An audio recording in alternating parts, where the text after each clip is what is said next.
Bonjour, je suis Nadim Chaban de la seconde B. Et aujourd'hui, je vais être votre professeur de physique. Je vais expliquer certaines notions. Je vais commencer en expliquant la notion de principe d'interaction. Si un corps A exécute une force sur un corps B, le corps B exécute la force elle-même ayant la même intensité, même direction, mais des sens opposés.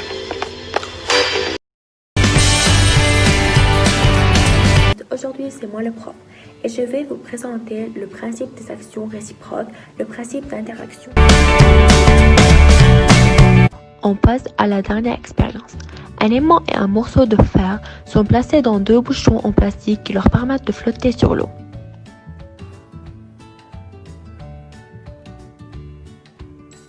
Au bout de très peu de temps, on voit les deux bouchons s'approcher l'un de l'autre avec la même vitesse, montrant ainsi qu'ils sont soumis à des forces égales et opposées. Une action mécanique, c'est quelque chose susceptible de déformer un objet ou bien qui modifie le mouvement de cet objet. Une action peut être faite à distance ou bien par contact. Donc, le premier exemple, c'est l'action par contact. Donc, voici une boîte. Si je la tiens et je la bouge d'un endroit à un autre, je suis en train de modifier son mouvement. Donc, je suis en contact avec cette boîte et puis je la bouge en modifiant son mouvement. Le principe des actions, c'est lorsqu'un corps exerce une force AB sur le corps B, alors le corps B exerce une force sur le corps A, telle que FBA. Bonjour à tous, la leçon du jour est l'action mécanique. Nous allons étudier les principes d'action réciproque, de contact et de distance pour passer aux acteurs-récepteurs d'une action mécanique. L'action mécanique est susceptible de déformer un objet ou modifier son mouvement, le volume de l'objet. L'interaction constitue la troisième loi de Newton.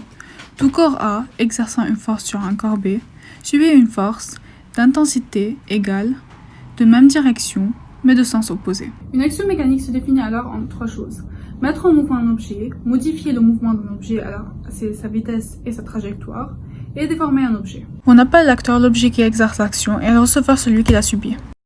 Le principe des actions réciproques constitue la troisième loi de Newton, qui est si un corps A exerce sur un corps B une force FA sur B, alors B exerce sur A une force telle que FA sur B égale à moins FB sur A.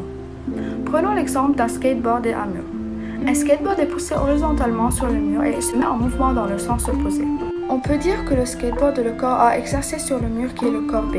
FA sur B est la force où le skateboard touche le mur et FB sur A est la force où le mur pousse le skateboard dans le sens opposé. Et maintenant, nous allons parler des actions de contact et à distance. Voici une force à distance. Une balle tombe vers le sol. La Terre exerce une action à distance sur la balle. Le point d'application, c'est le centre de la force de contact. Une personne appuie sur un mur avec son doigt. Il s'agit d'une action de contact.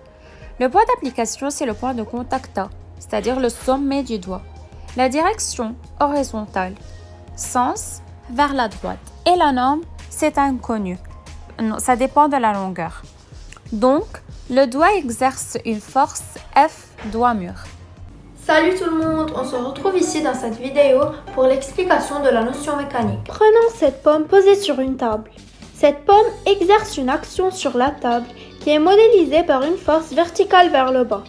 D'après la troisième loi de Newton, la table exerce aussi une action qui sera modélisée par un vecteur de même direction, donc vertical, mais de sens opposé, alors vers le haut, et de même norme.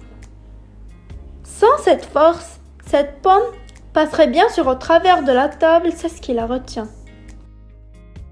Une action mécanique à distance s'exerce entre deux systèmes éloignés des uns des autres, tandis qu'une action mécanique à contact s'exerce entre au moins deux solides qui se touchent. Passons à un exemple d'une action mécanique à contact et une action mécanique à distance. Par la Terre. L'action à distance exercée par la planète Terre est appelée pesanteur. Les actions électriques, magnétiques et de pesanteur sont des actions mécaniques à distance. Elles sont réparties dans tout le volume de l'objet. Lorsqu'un solide est posé sur un support, celui-ci exerce en chacun des points de contact des forces sur le solide. Il s'agit de forces qui s'opposent aux points et empêchent un objet de tomber. Cette force est en général verticale et orientée vers le haut et compense souvent le poids. Quand deux surfaces solides sont en contact l'une avec l'autre, elles exercent une réaction appelée réaction normale l'une sur l'autre.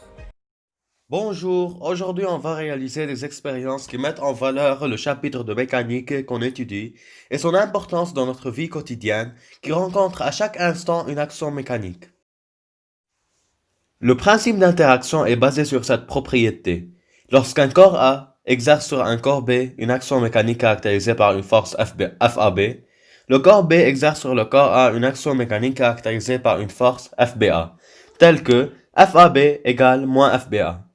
Et les deux forces ont la même ligne d'action, la même valeur mais différents sens.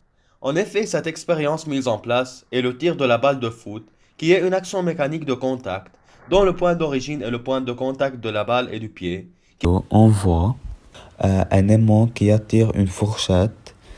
C'est une force à distance. Et le point d'application de cette force est le centre de gravité de l'aimant. Les acteurs et les receveurs d'une action mécanique. Je vais aujourd'hui vous présenter ces deux notions. Une action mécanique, c'est quelque chose susceptible de déformer un objet ou de modifier son mouvement. Par exemple, on dit que les mains de ce boulanger exercent une action mécanique sur la pâte pour la déformer. De même, le vent exerce sur la voile une action et ainsi modifie sa vitesse. Voyons maintenant ce qu'est une interaction. Dans cette situation, le sol exerce sur le ballon de football une action, ce qui l'empêche de tomber plus bas. Mais, de la même manière, le ballon exerce aussi sur le sol une force. Une action opposée. Dans ce cas, on dit que le sol et le ballon sont en interaction. Exerce aussi une force sur l'objet A, donc ils sont égales mais opposés.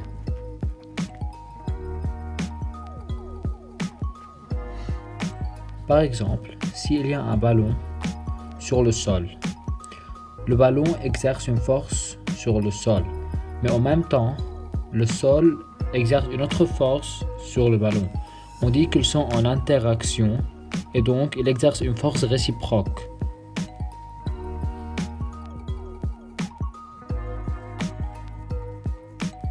En effet, il y a 4 caractéristiques. Le point d'application, la direction, par exemple verticale ou horizontale, le sens vers le haut, vers le bas, vers la droite ou vers la gauche, et la valeur qui est toujours exprimée en Newton. Avec quelques nouvelles notions sur les forces et les actions. Donc allons-y. Si un aimant attire un clou en fer, alors l'aimant est aussi attiré par le clou. Si un corps A exerce une force FAB sur un corps B, alors le corps B exerce également une force FBA sur le corps A, telle que FAB égale moins FBA vectoriellement. Un diagramme objet-interaction permet de faire l'inventaire des interactions à distance et de contact dans lequel un système est engagé. Chaque action exercée sur le système est modélisée par une force. Exemple, le parachutiste de la photographie, comme nous le voyons, interagit avec la Terre et l'air. Définition. En mécanique classique, une force a un sens strict. C'est la modélisation d'une interaction, quelle que soit la nature de celle-ci. La force ou interaction résulte de l'action d'un objet sur un autre. C'est le cas en particulier des interactions de contact ou à distance. On mesure la force avec un dynamomètre.